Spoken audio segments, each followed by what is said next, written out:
go. All right. Hey, everybody. My name is Max Notice. I'm the host of Recruitment DNA. For those who are new to the show, Recruitment DNA is produced by Wade and Wendy, which is an AI recruiting platform designed to assist with and automate top-of-funnel recruiting tasks such as sourcing, screening, and coordinating. The purpose of this podcast is to discuss the ever-evolving recruiting landscape. So today we're actually here live with Jason Roberts, who is, if you're in the recruiting community, an absolute celebrity and legend, within the whole scenario there. So Jason, such a pleasure to have you on the show, and welcome to Recruitment DNA. Thanks, Max. You made me sound way cooler than I actually am, so that's always appreciated. That's difficult to do, Jason. You're a pretty cool guy. I'll take legendary at any time. Like you can introduce me as the legendary at any point. Legendary. You know what? If you'd like, I can endorse you on LinkedIn for being legendary.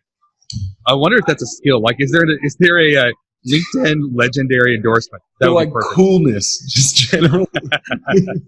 We should. If it doesn't exist, we should create it. Absolutely. And just start giving it to people. I want to put that on my resume. I've been certified in cool and legendary. Certified fresh. That's what we are. We're certified. It's good. I like it. I'm for it too. All right. So Jason, this is obvious. So for those of you who are just tuning in, this is kind of part of a series that we're doing with people who live at SourceCon in Atlanta this year. So Jason, this is not your first SourceCon. So why don't you tell us a little about what brings you back? Yeah, SourceCon's a really interesting spot, man. It's lots of people who love what they're doing, love finding people in really special, unique ways. Some of the smartest and scariest people you'll ever see in recruiting. Like the way I describe it to people who don't know what crazy sorcerers can do is, you know how you watch those TV shows like CSI and Criminal Minds? So there's always that person in the background, like the tech person that's able to hunt down somebody who can look your email up and they know your cousin's brother's mother's name, and they're able to track your phone and all sorts of crazy stalker stuff. Yes, a cyber stalker.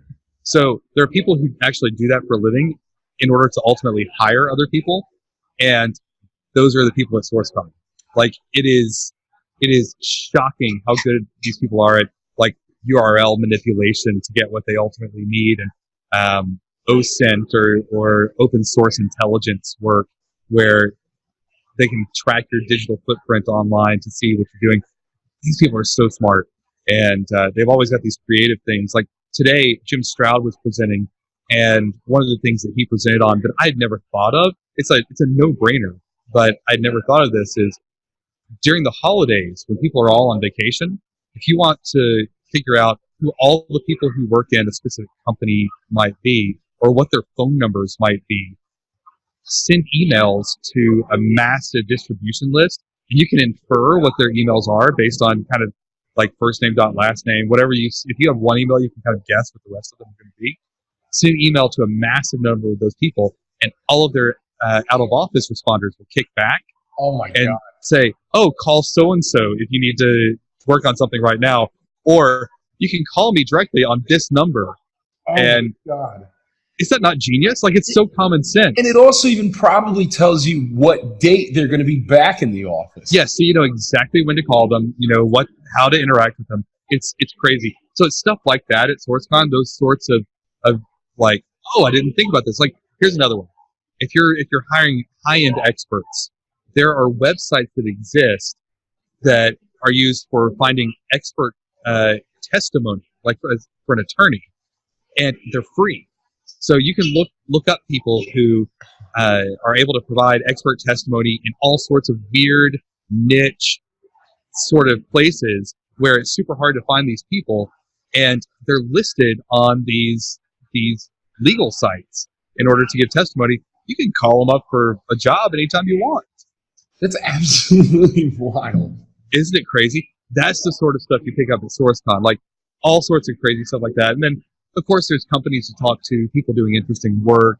It's a very community-driven place. It's all about sharing and kind of figuring out the best ways to do your job, and everybody wants to help everybody else to do that.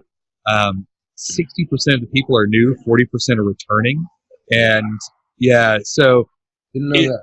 There's always people that are brand new here and learning things for the very first time. There's a guy named Marcus from our DFW SourceCon group this was his first SourceCon. I had him introduced to Jerry Crispin today, Shannon Pritchett, who runs SourceCon. Yeah. Marvin was there, Steve Rath was there. We had just this huge list of sort of all stars in our space that he's sitting there at lunch with them, right? I pulled him in to introduce all these guys, and that's what this thing's all about, right? Everybody is open door policy, super cool with catching up with people. It's great, man. Super, super good. So I remember I was actually at SourceCon San Diego, and I remember that was like my first time like really interacting with the recruiting community and everybody out there. And Yeah. I was blown away by like what a benevolent community it is. Like 100%. Everyone's tricks of the trade just on the table. Like that's exactly right. And they've got this thing, the welcome wagon. These people wearing vests look like stinking Walmart vests, right? They look running like they're around. wearing like Flair from what was it, from Office Space. They absolutely, that's what they're looking like. So, Yeah. But their entire purpose is to make sure that you have a good experience, and that anything that you need, you get. So, and these are volunteers. None of these people get paid, and many of these people pay to be here. So, it's just the way that the place runs, man. It's a good spot. So, I picked up. There's a couple of technologies I've run into. Of course, Wade and Wendy has been a topic. I presented on fully automated sourcing, and some of the stuff that we did with you guys, along with our work at Monster, and kind of combining some of the databases we have at Ronstadt with your database, and being able to automatically have jobs come in. Wendy would match candidates against that job, send out messaging, write custom screening questions for every job, and then return qualified candidates. Mm-hmm. So I was telling that story today. It was very interactive, right? I would just lay it out there and just say, here's what we did. And people would say, wait. So let me get this straight. You did what now? And this is exactly what happened. The machine acts like a sourcer, and it treats your recruiters like they're interacting with you, really. And some stuff worked really well, and some stuff we had to pivot on, and we had to tweak and change. And like when we first started, I don't know if you remember this, but we didn't have any rules of engagement about emails. Yeah, so we would blast out emails to a bazillion people, and eventually we were like, we're calling the same people for the same job like 3 or 4 times. We need to stop reaching out to these people. So we had to build rules of engagement, which looking back, we should do that. But at the time, we didn't think we would drain that database of like every Java developer that Ronstadt has ever met. And we drained that thing. We were sending out such volume. We drained the Bay Area Java developer list in like a month and a half. So that's a lot of developers in the Bay Area too. It's a ton. In our database is massive. It's 66 million total candidates. That's a big database, right? Yeah. So we looked at all of them, but we had to come up with rules about not bugging people if they've already, if they've ignored us, but even more so if they've told us, hey, I don't want to talk. Mm-hmm. We had to make up all sorts of rules. So there are pivots like that we talked about too. Like we said, all right, well, there's changes with ways we need to evolve, A/B testing messaging to get better response rates, things like that. And then there are huge wins, right? There are some jobs that we could just flat out fill faster because Wendy's faster at searching and screening than human recruiters are. So it was a good deal. That's an interesting point. So I'm going to ask you a quick question, because this is something I've noticed on the past couple of episodes that I've had here. Yeah. Is that like, listen, nobody's looking at AI recruiting for fun, like because they're bored. They're looking at it because there's a certain need. But at the same time, if I hire an external recruiter and they're asking for however many, thousands of dollars to fill a role, it's however much money, but it's also not affecting my process so much. So it's easy. It's an easy, cheap investment in a sense. Whereas I feel like a lot of the hesitation when it comes to AI is because it's changing our process, and that's something that we really hold near and dear to our hearts. So at what point did you guys kind of turn and say, all right, like this is worth figuring this out? Well, I think it's a little different, right? So I don't think we changed our process enough. I think we tried to drop it in without changing the process. And we actually dropped it in to replace going to sourcers. The way that I think it ought to work in an environment is you give it to the AI sourcer first. The AI sourcer after a certain amount of time doesn't return the number of responses or qualified candidates that you want, then you escalate to maybe an offshore sourcer. If that doesn't turn out, then you escalate to an onshore dedicated sourcer. I think there should be some sort of scaling built into the model that I don't think that our organization at the time wasn't ready or mature enough to do that.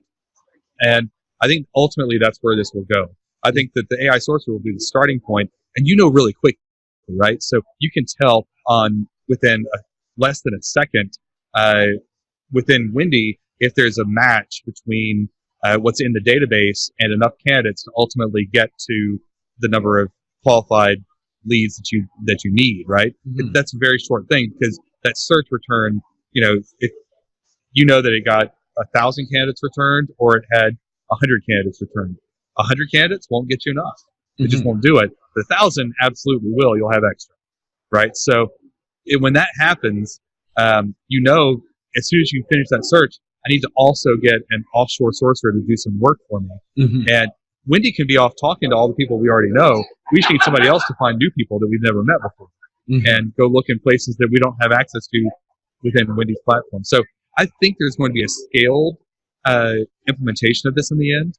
And I think that that's probably the next evolution of this thing.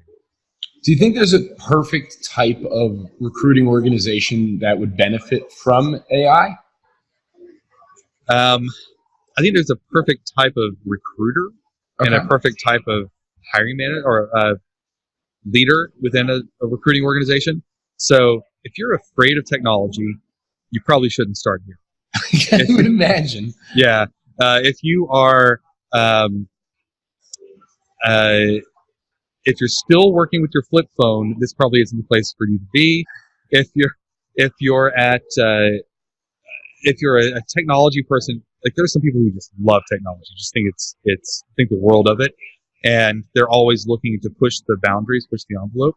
If you're that person, this is absolutely what you should be working on, right? If you're not playing in this space, I'd be surprised. You ought to be playing in the space right now. And it's pretty low threshold of entry, right? The barrier of entry is really low in getting things started on the AI side. It's a super light integration to push all your jobs out and to push candidates who apply to those jobs out.